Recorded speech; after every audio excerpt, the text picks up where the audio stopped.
Welcome to the Rogers Kakasungura YouTube channel. A big thank you for the support you're granting this platform. The Constitution of the Republic of Kenya 2010 gives each and every Kenyan the freedom of expression and the freedom of association. But then, it also denies us dividing Kenyans along tribal lines, along ethnic lines, and other issues as much as their freedom of speech. The young people from the Mount Kenya region have spoken today, defending the UDA Secretary General Hassan Omar, who abused Kikuyus just a few days ago. I don't blame them. It is their democratic right to do what they did today. But as young people, we must remember it is grave to sell our political birthright because we have been given a few shillings to go and organize press conferences to defend people who are interested in divisive tribal politics. As a young people, Gen Z, who believe that we are tribeless, we should stand up and say no to Hassan Omar's utterances.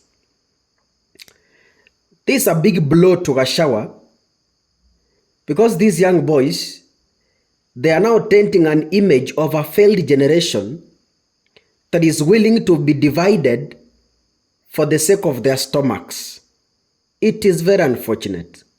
I know they will get this video. The young people who were in this press conference from the Mount Kenya region, allow me to tell you, shame on you. You can't qualify to be leaders of tomorrow when you are promoting ethnicity, when you are promoting tribalism. Kakasungura, from my end, it does not matter who. Anyone who speaks against a tribe is my enemy. Awe Fred Matiang'i, awe Kalonzo Musyoka, awe William Ruto, awe nani, mtu ambaye anazungumuza kinyume na kabila fulani, kwangu hakuna siku nitamuita kiongozi. When we do politics, let us face individuals without generalizing a tribe. And young people, we must wake up and stand up. We are the people to end this in Kenya. But if we also promote it, then our country is at risk.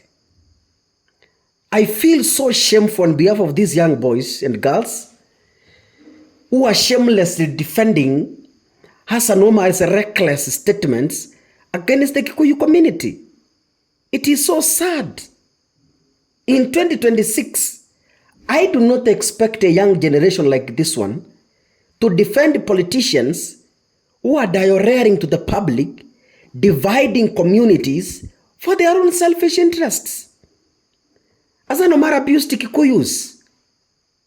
He said wale watu ni watu ambao wanafaa kupelekwa shimo la tewa.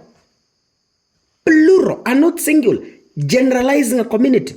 And young people are holding press conference bila aibu to defend such sentiments. You are a curse to this generation.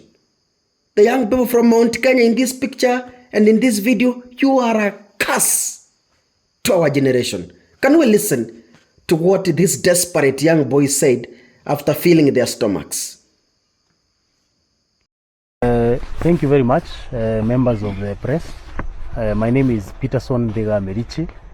I'm the chairman Mount Kenya East Youth Caucus, and we have sat down and had a meeting this morning, and we have deliberated various issues of national importance, including remarks that were made by the UDA Secretary General Hassan Omar Hassan, and we have a statement that we want to release to the nation and to our region in regards to those remarks and other issues.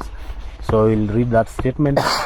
So the statement goes, the Mount Kenya East Youth Caucus wishes to family distance itself from the ongoing attacks and politically charged onslaught led by a section of Central Kenya leaders against the UDA Secretary General Hassan Omar Hassan, following his remarks in Mombasa on historical land injustices.